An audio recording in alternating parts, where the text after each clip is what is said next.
G'day Tiger fans and welcome to this week's episode of the official Richmond podcast, Talking Tigers. After Sunday's disappointing display against the Hawks, we're going to tap into Fox Footy's retro round, fire up the DeLorean and head back to when Guernseys were laced up, reserves outrank Kung Fu Pandas, and peanuts at Princess Park weren't just restricted to their cheer squad. Now, sticking with the recent youth policy in playing the kids, Richo's been rotated out today, and we'll catch up with the goings-on of his replacement and many of our regular segments throughout the episode. Now, welcome to my right, Tony Greenberg. Yes. Tone, welcome. Great to be with you, JB. Yes. Please, can you indulge us why I have done the great man is crook. Richo is crook, supposedly. You know, he actually texted me before, and he said he has dreadful shoulder and back pain. He reckons from carrying us all year. He said it's just taken its toll. He can't carry us anymore, and that's it. So he has to have the day off. Sounds like he's using some of Chris Judd's material there. Yeah, I think so. Now, so the man who's come off the bench, literally the man, he had the green vest. It is a voice familiar to our listeners of the Talking Tigers podcast. We speak of none other than Manfred, Brenton Mann. The great Good morning, boys. Man. How are we? Welcome to the show. This is your big opportunity. There may be no need for Richo after today. I'll just warm the seat for the great man. I come in with 282 less AFL games experience, and 800 less goals, but I've got him in the BNF stakes. Is that right? I'm a dual reserves, best and fairest at St John's Old Collegians, so I've got the great man there. Oh, you have got him. But he's got he's an Hall of Fame inductee, great at the club, but he couldn't get out of bed with a little sniffle. Yeah, it's pretty ordinary. It's going through the ranks. Very disappointing. But we send out our best to Richo. We do send our very, very best. He's listening. Oh, he'd be listening, wouldn't he? No doubt. I think so, yeah. He'll be critiquing JB. He would have been very impressed with that intro too. Thanks. Now, to our listeners, if you want to get involved with the show here, you can send in some tweets using hashtag Talking Tigers. And Tone will be asking the quiz question a bit later, and you can get involved by calling through on 03 9426 4423. Now, they also might like to perhaps get in touch with us because we're going to go through the retro round, right? We're going to come up with some retro memories. So people might have their own memories of old days at the footy, back in the old VFL maybe, or early AFL days. Perhaps they can let us know some of their thoughts on that, some of their great memories of days at the footy. Yep. I've got a few. Have you? But I'll touch on it later. Save them. No, that's good. Yeah, fair enough. Now, speaking of our man Richo, you might have noticed throughout the week. Might have noticed. Oh, gee, did we notice or what? What about that? Well, when was it? It was last Friday, I think, and we were playing on Sunday, so that the reserve, the players were in here for a bit of a light run around. Yeah. But Richo booted them off the oval with his mate Jonathan Brown to the big legends, the EJ Legend, correct, for a press conference. Whitten Legends game. Yep, and not just taking part in it. He is a captaining of the All-Star team. He's the captain. He's the captain. So I reckon that also might have played a part in him not being here. I don't think he could get his head out the door. That's how big-headed he is anyway. I don't think he could actually get his head out of the door where he lives. Put some butter on his ears, squeeze it out. And he's just full on with this. And he is so excited. He was quick to remind everyone, wasn't he, about his 100% captaincy record? Of course, at the Oval. Over there in London. Well, he hasn't won one in Australia, so... No. My memory from that game was the great man up on the balcony, where probably Shane Warne did his little dance with the wicket, and he's shaking the cup. It was fantastic. Like he just won a grand final. Do you reckon anyone else in the world could care? Even our Richmond squad? No one could care less, could they, really? No. But look, obviously it's a wonderful cause. Be a great game. He didn't have much to give, though, did he? He didn't know who was in the team, who was the coach or anything. Well, it's not until September. No, but Jonathan Brown knew, because I think Tim Watson's coaching the Victorian team. I don't think Richo wants to give away the secrets. Maybe he's going to reveal it all as an exclusive on TT, perhaps. You're giving him too much credit there. Exactly. That's a fair point too. He's keeping his It's a standalone game too. I believe it's on the bye weekend. No, it is. It's on the Friday. How is Hammies, do you reckon? How are they going to... He'll ping one, I reckon. He'll ping early. I reckon he might rip it off the bone. It's a shame we're not continuing the podcast into September. So we might have to have a special one just afterwards, just to go through the game. We could do an OB. Maybe we could commentate from out of there. Well, not a bad idea. Absolutely not a bad idea. He'll take it seriously too, won't he? Yeah. Well, speaking of taking things seriously, what have you been doing, Manfred? What are we talking about? Well, you have become the absolute diva of the Richmond Football Club. You are everywhere. Absolutely everywhere. So not only were you tweeting the VFL, and obviously we'll get to your great VFL report soon, right? Yes. You're doing some ground announcing on Sunday as well. Yep. Here. What's that all about? Just channeled my inner Craig Willis. And, ladies and gentlemen, versatility is key in the game today. So you've got to be flexible. How was your residence in Tambour with your ground announcing? Everything was good? It was bellowing across Richmond. So you're doing the ground announcing, right? Yeah. You're tweeting, Yes. right? And then you end up going over to the main game, Yes. right? And then you did the post-match interview. Well, not only that, because the result with was Nathan so Drummond. disappointing. Yeah. No one wanted to talk. No one else spoke. Brenton went down in there. Yeah. He wanted answers. Is it right? He went. Yep.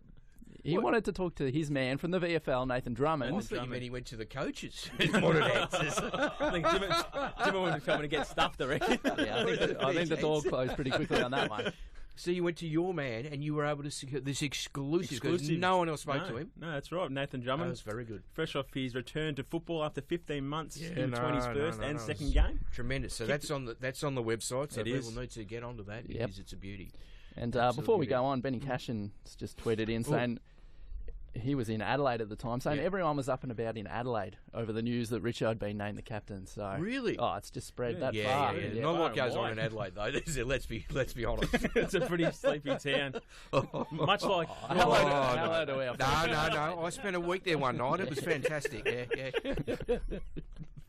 No, that's It's a good footy trip town, Adelaide. I must No, say it is. that. I went on a cricket trip there. Whew, geez, they had their own version of Josie's there at Adelaide. Anyway. Yep. Anyway, it was good. We mentioned off the top that this week is Fox Footy's Retro Round. Retro Round. Which is where you...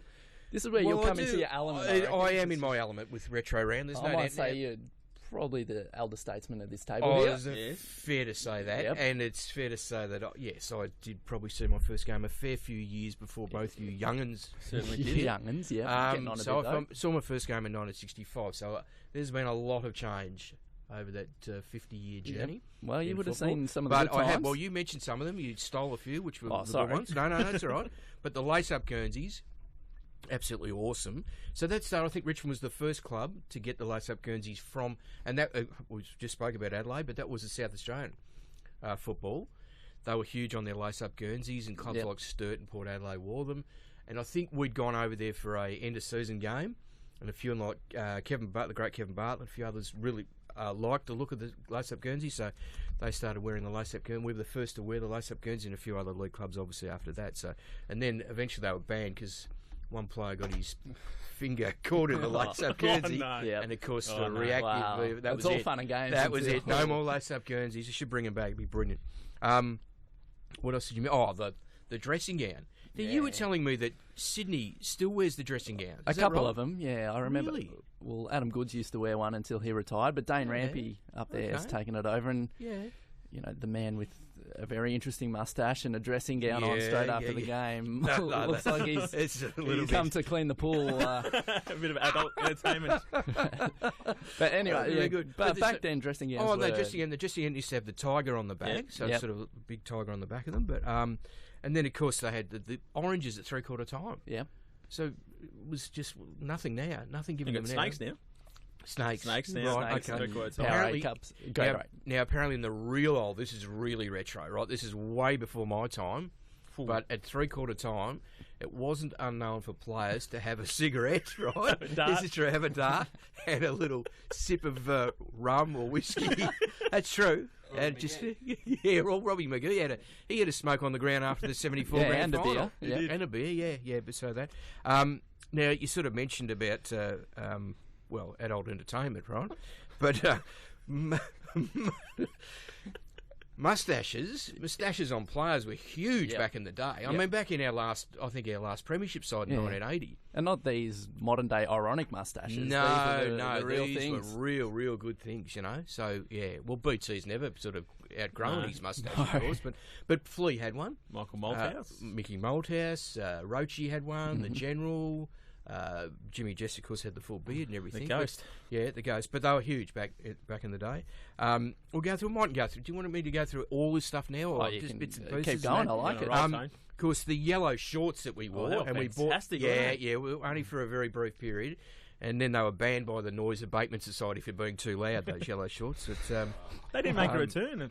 They did make a return. No, they did. And I actually liked them, so I don't know why we just don't revive them as well. But that was huge, because that was for the start of colour TV back in '75, which was huge. Now, you mentioned the Peanut Man.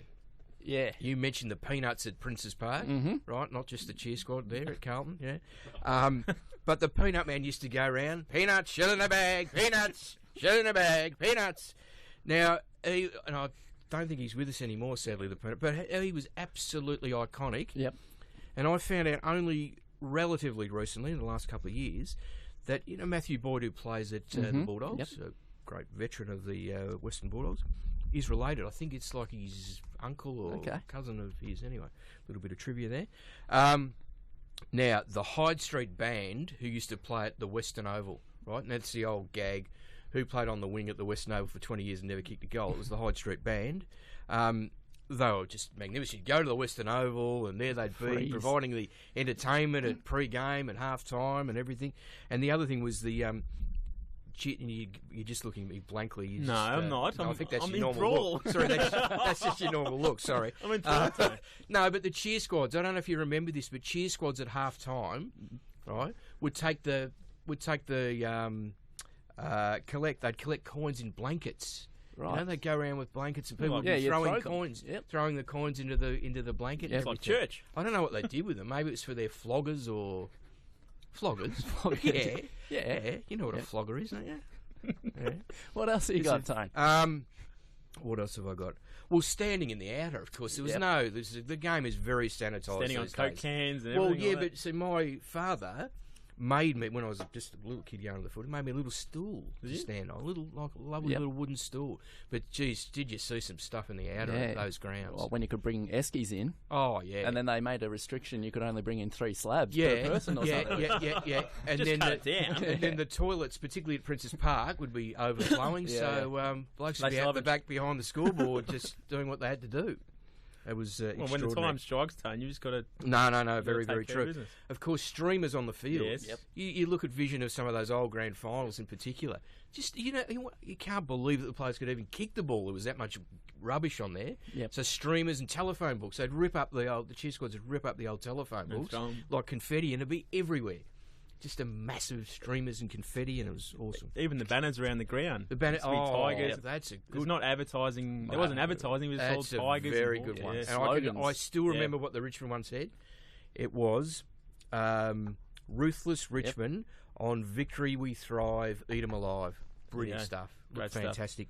Of course, the umpires wearing white. I mean, the men in white. That's no longer. And the tight shorts on the umpires. You like that? You said a bit of a glint in your eye when you said that. Sorry. Yeah. Sorry. No, there's anything wrong with that. No, absolutely not. And then, of course, the goal umpires used to wear those white laboratory coats. It was so unusual. It was the one that copped it, and he just fell over. Yeah, that was in the 66 grand final. When they signalled a goal, they didn't face the front. They would just go anyway. No, but also, you know how you give the 2 fingers, so to speak, now? Back in the real old days, they'd actually use their thumbs to... It was 2 thumbs rather than the fingers, so... Not sure. I'll have to contact the umpires department to find out when that changed. There you go. From the thumb to the fingers. There's so many other things. Many other things. Go all day. Maybe we'll go on to something else and we'll come back with a bit more stuff, because I've just got piles of stuff.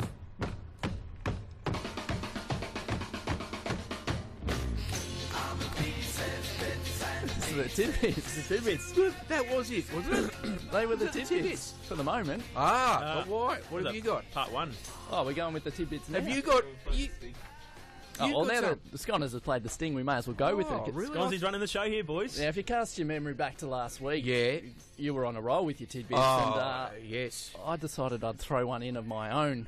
Yeah, which at the threw me end. completely, I must admit. Did. Yeah. I said that Hawthorn had not beaten us twice in a year since 1992. Yeah, well, that was great. That changed. Yeah, that really didn't go so well, Changed did on it? Sunday. Thanks for that. So when we went off air last week, when the microphones stopped rolling, you took in no uncertain terms that I should know my role. Yeah. And if I'm going to chip in, then next week I have to bring something better. Just bring something to the table. And we can have a tidbit off.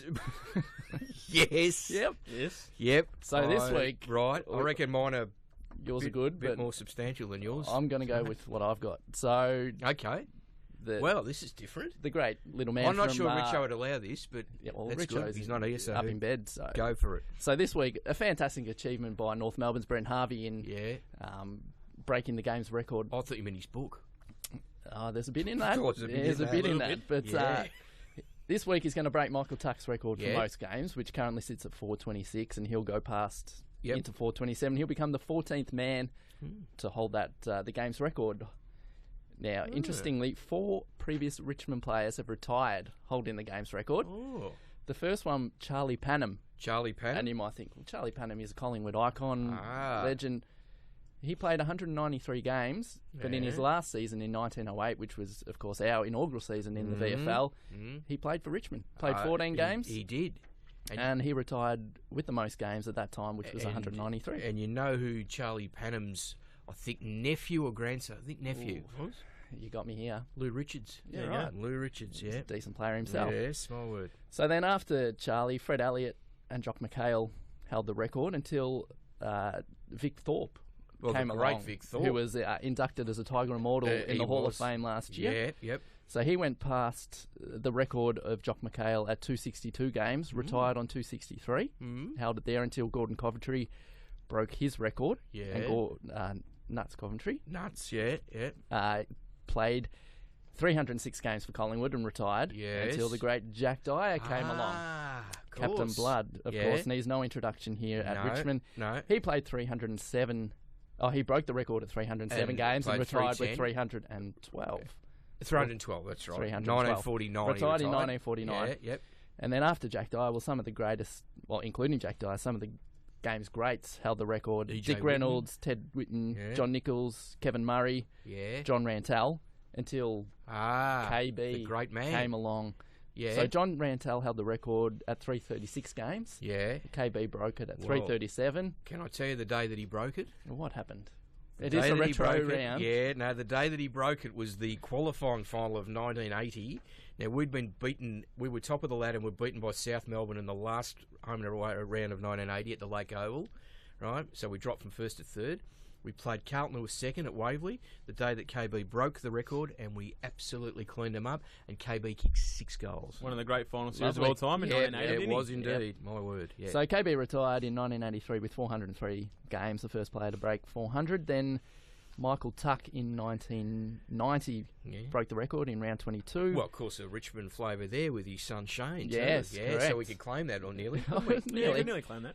Anyway, Tucky retired in 91 with 426 games. So the record has stood since 1990, and Boomer will break it this week. So 4 players have retired in yellow and black. Awesome. That is awesome. I'm very, very impressed with that. I'm extremely impressed. Well done. That's excellent. Can you see any current day? Can you see the next time when we might hold the record? Is there anyone that could do it here now? I don't know. I think Boomer has got a few more years left in him. If Lids gets his calf and... Well, I mean, early days Lids was looking like he was going to fly past it. But you never know. You just hopefully, never know. Yeah. So what do you got, Tone? Are you going to go with it now? Other stuff. Well, actually, I had... I was going to say, obviously, we're playing in Canberra. Yes. Right? We're playing GWS, Johnny Patton's team, in Canberra. The right? General. Yeah, the General. We're playing them on the Saturday afternoon. Our first time. We haven't played it. What's it called? Star Trek. Star Trek. Yeah. Yep. Okay. So I just had a quick look at our record. First up at every league venue, including Punt Road and MCG. So how many, man, if we just have a wild guess, how many venues do you think we've played at in our history?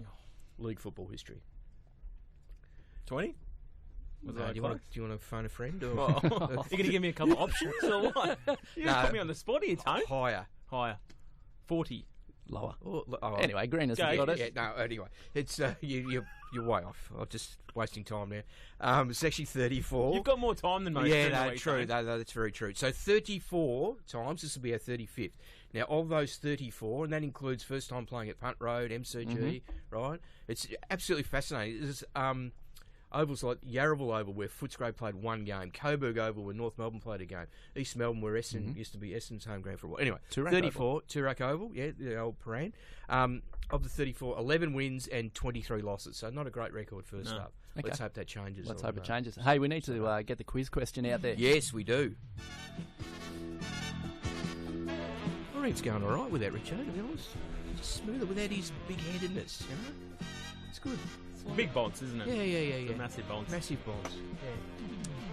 So, given it's a retro round themed, I thought Greeners was going to read out the question, but he's preoccupied at the minute. Just take the reins. Oh, sorry. No, I was. Sorry. Now, this is, again, a retro-type question, all right? So, I want to know who Richmond, our major sponsor was in our last premiership year of 1980. Who was our major sponsor? Okay. And the way you can win the TTT is by calling through right now on 03 9426 4423. Now let's have a look through some tweets. Obviously a disappointing result on Sunday, so not much has come through. Colin's written in saying Drummond. With an emoji, which is the nice. What's an emoji? Come on, it saves having to write. So yeah, does it? Agree with that. Drummo was quite good in his return, and he was provided one of the rare highlights. A bit of warmth on a very cold day. Absolutely. Ryan Kirkpatrick, who tweeted us in last week with I think his maiden tweet. Anyway, he goes, "We need to go back and watch the tape of what we did against the Bulldogs and bring that pressure against GWS this week." Which we agree with. The tale via John Carr has written in that it's a statistic that we don't have a player currently in the top 50 tackles at the moment, and every team aside from Gold Coast has at least 2. So it's probably something to look at working on. I know you're not massively keen on the tackles, Greeners. No, well, I am. It's just when you apply them, you've got to stick them, don't you? Yeah. I mean, it doesn't always correlate that the team that wins the tackles wins the game, because often that means you're second to the ball. But, yeah, you've got to apply a lot of pressure and you've got to tackle well. Certainly true, Tone. Perceived you would have done that back in the Ammos, wouldn't you? Oh, yeah. In the reserves. Were you a good tackle? Where did you play? What position? Midfield, back, a little bit forward, what wing. What was your strength? My strength? I was a bit of a pest. I was absolutely Is that a strength or a weakness? I was a pest. What do you mean a pest? A pest. Tagger. Pest. Really? Yes. Okay. Disciplined. Yeah, so that's one of them, yeah. Not a massive goal kicker like the great man that's sitting at home in bed with the hot water bottle on his feet. And anyway, one of our regulars, Redhead's written in. Is, who? Redhead. Okay. Yeah. Jack Rewald. It looks like the coaches like Dusty's game with 5 votes. Apparently Lingy didn't give him any votes. No, he didn't fit him in these 5. I think Sellers has created something here, Mark McClure, hasn't he? Yeah, that's fair. Colin's written in again. He's asking whether we can get TT's very own Lids in for a chat at some point this year. Yeah, it depends if his calf will allow that. No, whether he can come in here and have a chat. No, well, it just depends on his calf. Okay. It's pretty sore. Well, we'll have to get a ramp. Ramp. At Capital Tigers, who we'll get to later, they've written in saying looking forward to seeing Richmond in Canberra this week. Yes. 6 still available for their cocktail party. So really? Well, I was going to say that till the club news, but okay. Anyway. No, we'll save it because we've got to hear the stint. Wow. And while I'm still on my segment, we got one email in this week, and it came through just before the show. Yeah. At 10:55 a.m. Yep. It was from Matthew Richardson. Oh. Said, "G'day, gents. Just wondering if we can push the show back to Thursday on the Big Crook." See, cheers. How self-absorbed is that individual? He's very polite in his emails. Oh, yeah. So much in person. So I've got out of bed on a freezing cold Melbourne July day, right? Come in here, braved the elements, public transport, bus and train and everything, walked in, right? And he expects that, so I'll just go all the way home without doing the show, and we'll just come back in Thursday because it suits him. Yeah. How conceited can you be? Extraordinary. I'm as mad as hell, and I'm not going to take this anymore. Wow. There we go. That was good, Tone. So not only have you just taken over the Tidbits, and now you're doing the rant. I'm not happy, guys. Well, why? Why not? Well, I'm very happy that I have to go to Canberra. Don't get me wrong. It's a lovely part of the world. It is. But wonderful. The Richmond Football Club is going to Canberra. Yeah. We have 72,000 members at the moment. Yep. Many of them still very much checked into our season and what it holds, and many of them are still going up to Canberra this week to watch the game. And of course, GWS have a stronghold there, and they're, of course, travelling via Sydney. Yep. You would have thought, after the game, which is a Saturday afternoon game. Yeah, 1:40 is it? Yep. There'd be some flights out of Canberra. No. One flight. One out? One out from Melbourne, from Canberra back to Melbourne. Yeah, but why wouldn't you want to see the sights of Canberra at night? Why wouldn't you want to get involved with the nightlife in Canberra? Have you been to Canberra lately? I just would have thought that some of the airlines might like to accommodate the friendly Richmond fans 6 o'clock to 5:30 to get them back to Melbourne, back to their families. Yeah. Yep. All I'm just saying is maybe... One flight? Yeah, one flight. And I booked it out. Why? What's the reason? I'm not too sure. But myself and Matt, we're staying an extra night in Canberra, and we're going to make full advantage. Are you going to Canberra? No. I don't get it. Come on, Tone. Come on. I won't be going to Canberra. What would you be doing? I'm not too sure. Maybe Capital Tigers can help you out. Just give you a couple of or TripAdvisor spots. Well, no, that doesn't make a lot of sense, does it? No. Speaking of Canberra. Wow.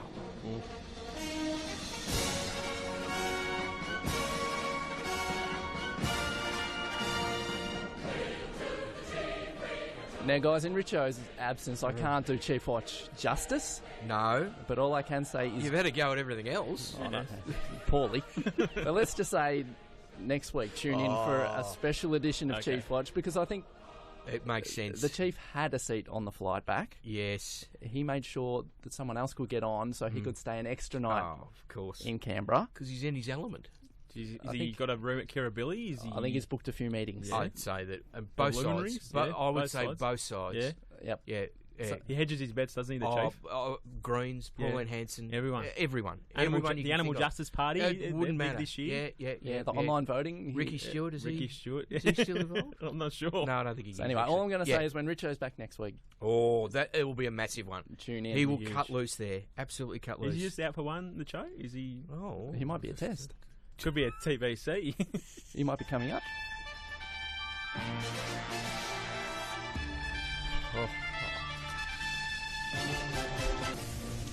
I don't know how it's very, very hard to go on after this thing. It's so massive that it just blows you away, doesn't it? Really? Anyway, now that clears your sinuses. Now that I've had to take over every other segment, club news this week will be very short. Do we actually need to be here? I'm not sure. This is a JV show, isn't it? Yeah, basically it is, I think that... We're just fodder in the background, Tone. Is anyone still listening? I'm not so sure.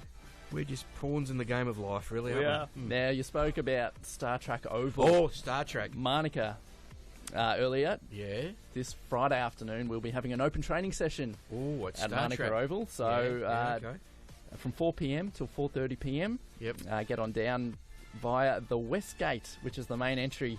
Parking is available in the surrounding areas. Oh, there'll be plenty of parking. that won't be an issue. That will not be an issue. At the same time, the AFL are running a clinic, so visit our website to register your kids' details there. And as we spoke about before, the Capital Tigers will be holding a function on the Friday night. Is that a cocktail affair? It is on the Friday night, but also they're doing pre- and post-game functions on the Saturday to cater to a different market. Hors d'oeuvres? That will be held at the Kingston Pub. The Kingston Pub? Take that down, Matty. That's going to be on our itinerary. The Kingston Pub is famous in Canberra. Is it really? Yep. Yeah. So get in touch. Get in touch with Sean at capitaltigers.com.au for all your details. I'm not sure. Have you got any details on what the pre-match movie is at Star Trek Oval? I don't believe there will be a movie. I'm not sure they have a screen there. Would have been some sort of a political thriller. Really? Yeah, you'd think. What, like In the Line of Fire? Don's Party, something like that. The Pelican Brief or something like that? Yeah. The Pelican Brief. Yeah, maybe. Now the injury list. All important. Dylan Grimes had some hamstring tightness in the loss to Hawthorn and sat out the last bit of the game. He's up for a test this week to see whether he travels up to Monica to take part against GWS. Yep. Corey Ellis is coming along. He's down as 1 week away. Lids is still TBC with the calf. Camden McIntosh probably looks like the season has passed him by. Yep. And the one out of the weekend, out of the VFL, which we'll get to you a bit later, Brenton, which is your specialty. Yep. A man who can't take a trick this year, Ben Lennon. Injured his ankle. Very unfortunate. He's listed as 1 to 3 weeks, so I'd be surprised to see him in the next couple of weeks, but hopefully he can get a couple of games in before the end of the season. He's had no luck at all there, has he? Absolutely none. Which brings us, of course, to the VFL report. No sting this week. We've got no sting. No, I had a good sting too lined up before Richo pulled the pin. Sting. Yeah, I love your sting. Anyway, that's all right. Anyway, you got to deliver because this is the highlight of the weekend. This is the highlight. This is the highlight, isn't it? I read the match report and I don't want to do it. I don't want to sell it short, but it sounded like the greatest game ever played. I don't know. Right from your intro. Right from the intro. I was hooked. I was hooked. I had a little bit of help from the intro from a great man at the Herald Sun during the week just to give me a little feedback. Who, Mike Sheed? No, the big Ralphie. Ralphie? A Tiger fan as well. Yeah. Ralphie did? Yeah. Oh, jeez. So I just thought I'd bring that this week, but it was a 19 points down. Did you tell him how to pronounce it's Floston, not Vlastuen? No. Did you tell him? Please tell him that next time you see him. He's not Robinson Crusoe in the footy wheel with that one.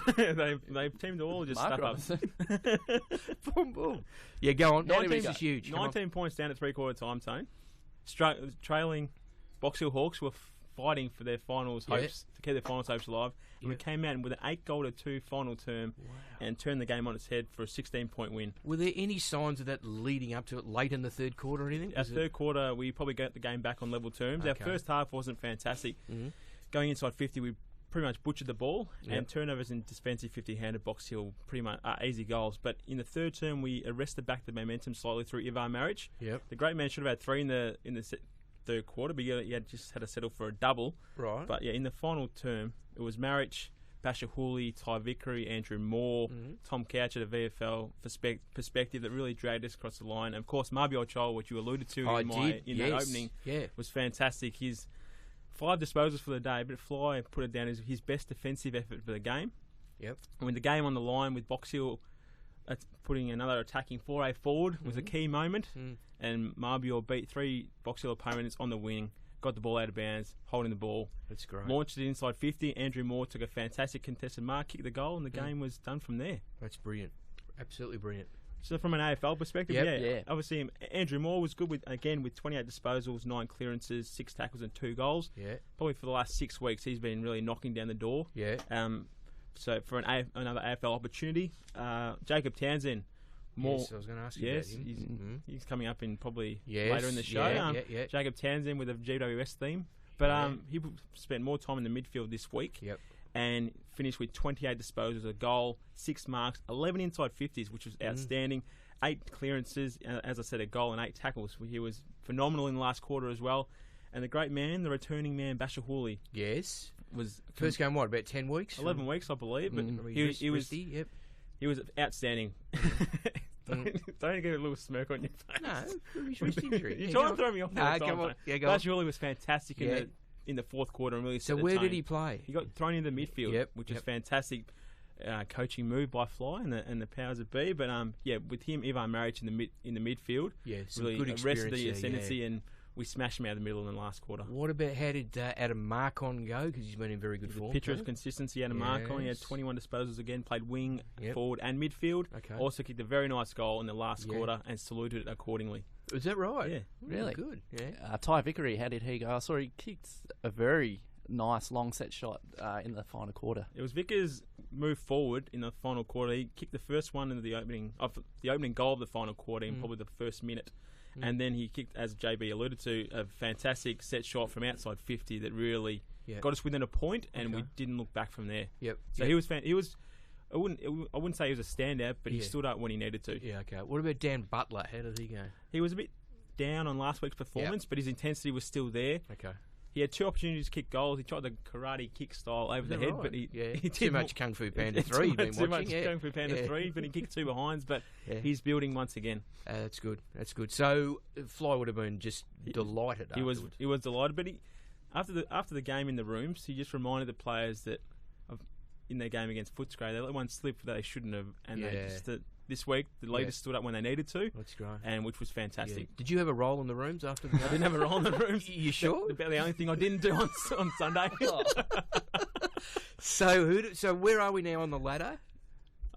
Good question. We were 13th. You are the VFL expert. It's our fourth win of the year. Okay. I probably should have checked that. But so we're coming from a fair way back, but that's very positive. Foxville's finals hopes are shot. They're gone. That's it's their sixth loss in a row after looking great guns early in the year, so that's fantastic. And this week, Tone, we're at Punt Road Oval. Is that right? Really? 11 a.m. on a Saturday morning. Wow. How's that going to fit in with the Star Trek? Oh, no. Well, Star Trek's at 1:40. Oh, no, plenty of time. It's a delayed telecast on Channel 7. Is it? Yes. At what time? At 3 o'clock. Oh. So you just come down. How am I going to do this? Well, you can come down to Swan Street, had some maybe breakfast at Cheeky Monkey or something like that. This sounds like another cash deal. The great people down at Cheeky Monkey. Do you work there as well? So just come down to the game at 11 a.m. I think you're moonlighting there. Then walk maybe What's down the specialty? Maybe down to the London Tavern. I'll probably watch it. No, the specialty is probably a poached eggs or eggs Benedict or something with a hollandaise on the side. side. I've got to go and see a place that we might be getting. So I've got it, but I'll watch it all on TV. Fair enough. Fantastic. Yeah, it's good stuff. It's good.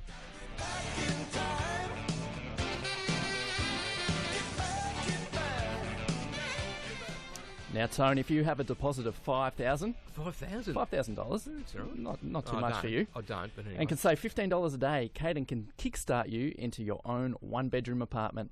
Not just any apartment, but one with its own pool, gym, and rooftop cinema. Really? Yeah. Who comes and cleans the pool? Well, Dane Ramsey. And I know what would look good. That's nice, Dane. It's a good one. I know what would be good on the rooftop cinema. Come prepared to 3 would be a no-brainer, wouldn't it? It's a place to call your own, just 6 kilometres from the CBD, with excellent transport options, great coffee. Oh, might be give your guys a run for your probably. There, and a new lifestyle, which we could all use. Kickstart all this with a call or a visit to the Caden displays in Abbotsford and Moonee Ponds. Conditions apply, so go to cadenkickstart.com.au for full details. Straight after the show, that's what I'm doing. Now, guys, we must talk about Sunday. Oh, do we have to? What did we make of the game, Tone? It was terrible. Yep. Yeah. No, it was. But really, in the first half, we certainly had chances early on. Yep. And at half-time, we could have been in front.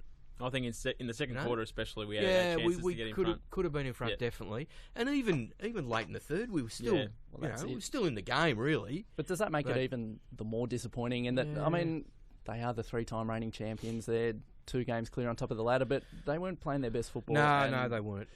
Yeah. We had chances. Yeah, that was frustrating, and we just coughed the ball up so frequently. I mean, they just destroy you when you do that.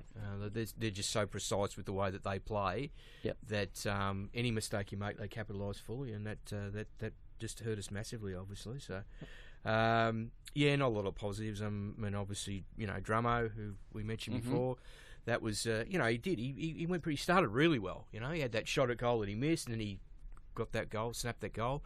There's a lovely bit of front and square crumbing. So that was a real positive. I thought, Daniel Rioli's goal, he showed some signs. The kids all showed some signs again. I think probably Georgie was a little bit quiet, but certainly showed a lot of promise. And Dusty, I still thought he was very, very good.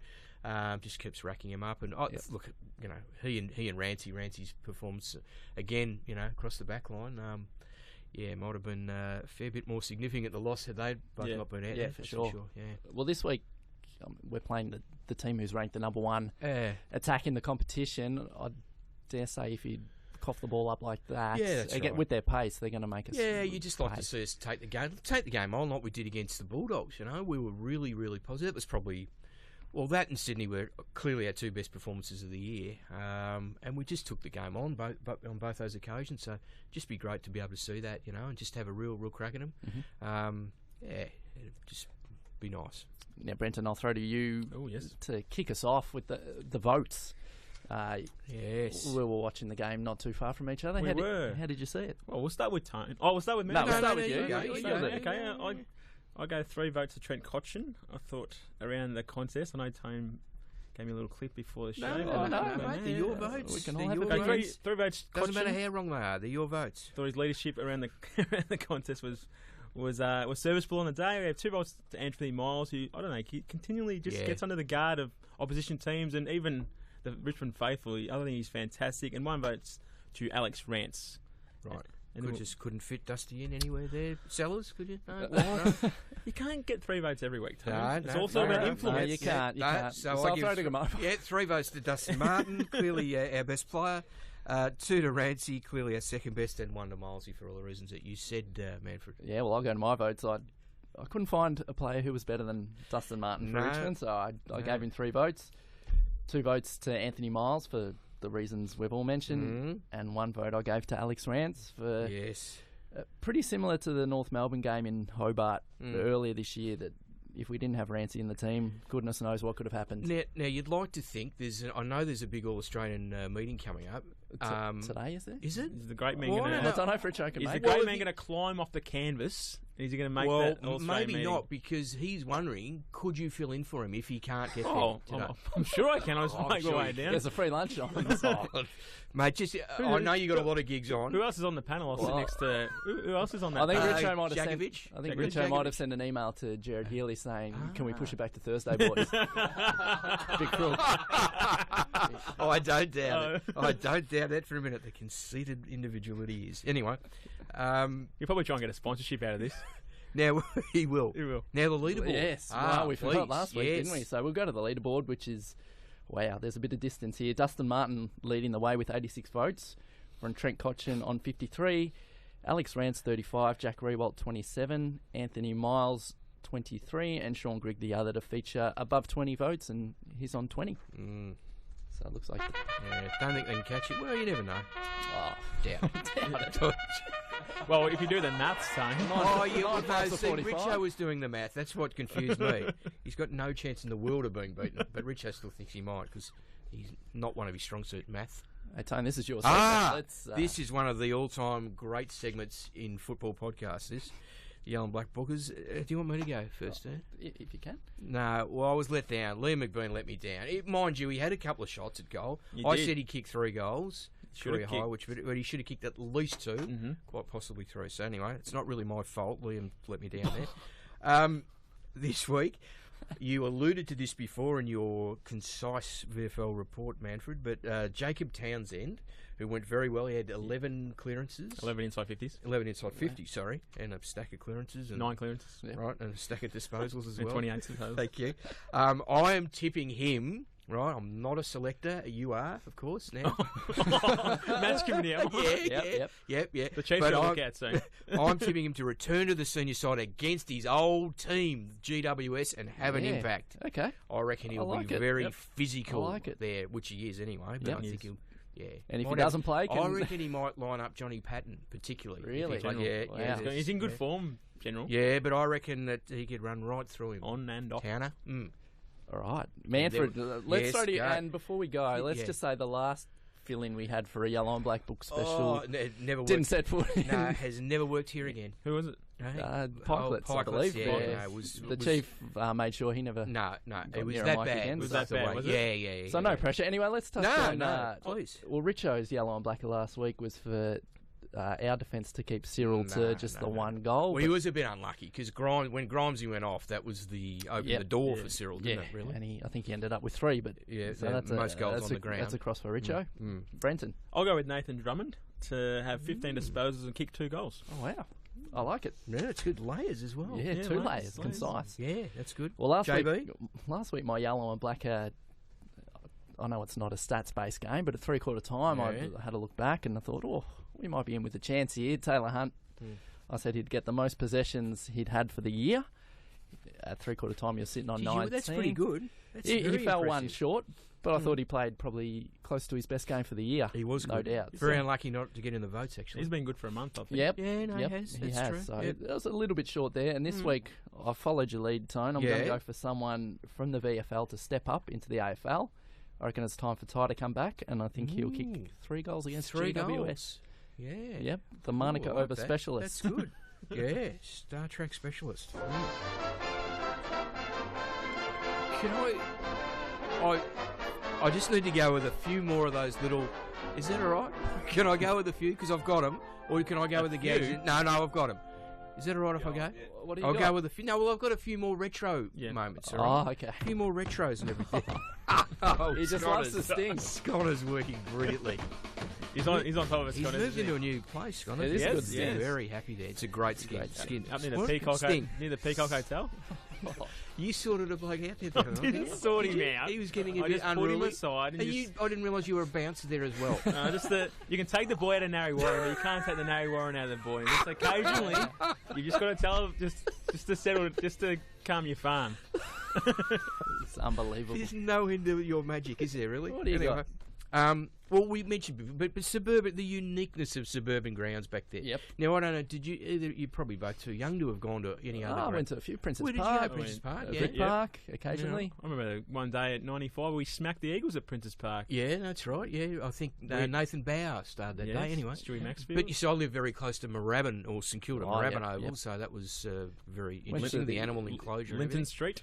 Linton Street, yeah. Hawthorn's ground, of course, Glenferrie Oval, bizarre with the train. Really running trains, along. It was like a sardine tin. But anyway, just the uniqueness of that. But the other things you used to, this is what I did, and people of my ilk back then, fans, you would actually walk from end to end, depending where you were kicking, to follow you. Obviously, if you watch Royce in action, and Brian Taylor, Roche, or whoever it was, Neil Baum.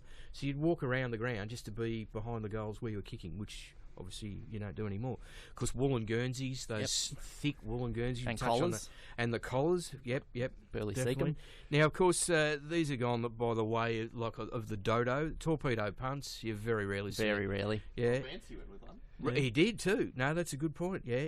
Drop kicks, you don't see too many drop kicks at the footy, do you? Sitting next to one right now, I reckon. Not within the boundary line. Boom. Stab kicks and punt kicks. You just, it is a Flat shame. punt. Yeah, well, players used to kick for goal with flat. Yeah. Peter Hudson just said it was the best kick of all. Just black shorts and white shorts, no coloured shorts or anything like that. The mud heap, cricket pitch mud heap, right? You just don't see that now with the drop-ins and everything. That just doesn't happen anymore. Now, this is a grand final related one. When the teams would run out on the ground and they'd kick coloured footies into the ground, and the coloured balloons would go, the balloons of the competing teams, but that's all not ergonomic anymore, and you might hit little Johnny in the head with the coloured footy, so you can't do any of that good stuff anymore, which is very sad. The army band, you had no meatloaf, right? No nonsensical rubbish before the game. The army band would get out, right? Absolutely outstanding. They'd get the bagpipes. They'd play the songs of the competing teams and other. Who had the songs. elephant on the ground? Yeah, North Melbourne. Oh, that was at Arden Street. That was at Arden Street, and that was it. And then there was a. Could they not get it off or get off the ground? No. What about? They had to make a trunk call to get the bloke to come in and. Well, the one I remember when I think it was Peter Landy was doing a piece to camera on grand final day. Yeah. And then some kid walked past and he just gave him a little clip on. Just one to go on with. Just one to go on with. YouTube that if you. Yeah. And this is like a bit media related, but Alf Brown, the doyen, his preview in the Herald on a Friday night, we just to go through all the matchups and everything. Be like a double page spread of his preview of the main game and everything. Brilliant. Lou Richards, of course. Lou's Kiss of Death in the Sun, and his columns. Harry Beitzel's Footy Week magazine, which was just iconic. Yeah, all games, of course, on a Saturday afternoon. The captain and the major on Jack Dyer and Ian Major on 3KZ is football. Now, the football on 3UZ and 3DB, which were the racing stations, right? So you just get, it's Hart lining up for goal, racing at Rose Hill. They go to the races. He'd come back in another 4 minutes had gone, and then he'd be off to Traralgon or wherever they were. Of course, they used to put the racing results up on the they did too. They absolutely. Well, they used to have in the record. A was and Richmond. that's exactly right. 10 minutes to work out who was playing. Exactly right. And there was a few players that used to keep the footy record there and check the race results. I think that's why runners came into the... Very, very good point. See if you got the quaddie. Yep. Duffel coats, of course, just in the cheer squad and everything like that. You mentioned reserves played as a curtain raiser. I mean, that was that's one of the greats. And under-19s football, and you'd follow the results there in the paper of who was going well and everything. Form 4s. Do you know what a Form 4 is? It's not year 10 or anything. No, it's Form 4 is a recruit. That's how you recruited interstate players. So every club had 2 Form 4s they could use each year to go and recruit a player from interstate. Does that come with a helicopter trip? It did occasionally with Brian past his peak. June 30 was a clearance deadline, so you could still recruit players to top up your list up till June 30 each year. Yeah. And zones, of course, you had country zones and metropolitan zones. Which is coming back in. It is. Yeah, that's right. And, of course, our metropolitan zone was Glen Waverley, Mount Waverley, very, very strong around there. So that's, look at this. I've got a heap more, but I'll save a few up there. I'll tell you what I missed. What do you miss? I think there's something in... Gags? Yeah, you missed that. Yeah. I reckon that when we used to have the race coming out of the Olympic stand, and the race used to walk down. Yep. And now you have to walk up. That's right. I think it was a bit more intimidating when the team was walking down. No, that's a good point, actually. I had reserved seats next to that race for many years.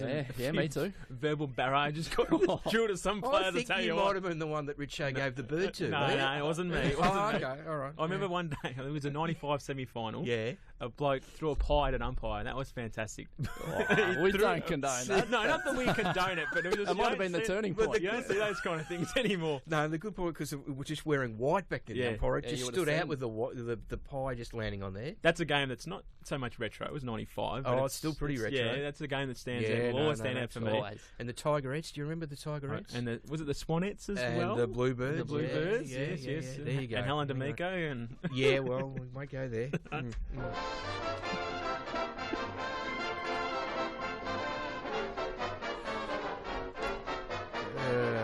It's been a good show, actually. It's run much more smoothly, I reckon, without the big fella. It's just not all about him, tonight. Anyway. A woman noticed her husband standing on the bathroom scales, sucking in his stomach. Ha! That's not going to help, she said. Yes, it will, he said. It's the only way I can see the numbers. How many teenagers does it take to change a light bulb? Oh, I'm not sure. Oh, whatever.